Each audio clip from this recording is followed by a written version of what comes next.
ఉపాధి హామీ పథకంలో భాగంగా పండ్ల తోటల అభివృద్ధి పనులను సద్వినియోగం చేసుకుని రైతులు లాభాలు పొందాలని చీరాల నియోజకవర్గ శాసనసభ్యులు ఎంఎం కొండయ్య యాదవ్ అన్నారు. చీరాల మండలం తోటవారిపాలెంలో మహాత్మా గాంధీ జాతీయ గ్రామీణ ఉపాధి హామీ పథకం పండ్ల తోటల పెంపకంలో భాగంగా రైతు సతీష్ బాబు పొలంలో మామిడి మొక్కలను నాటే పనులను ఎమ్మెల్యే కొండయ్య ప్రారంభించి మామిడి మొక్కలను నాటారు.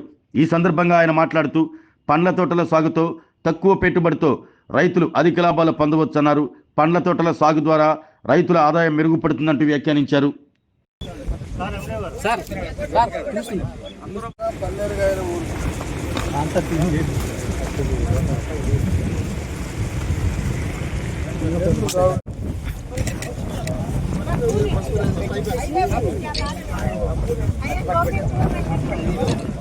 సార్ పైకి ఒకసారి పైకి చూడండి సార్.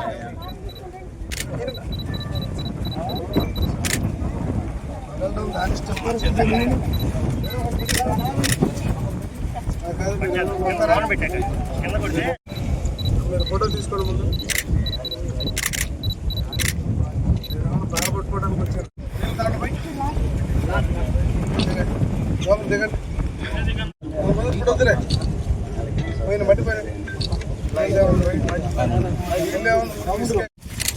చేసే పని శాస్త్రోక్తంగా ఉన్నారు.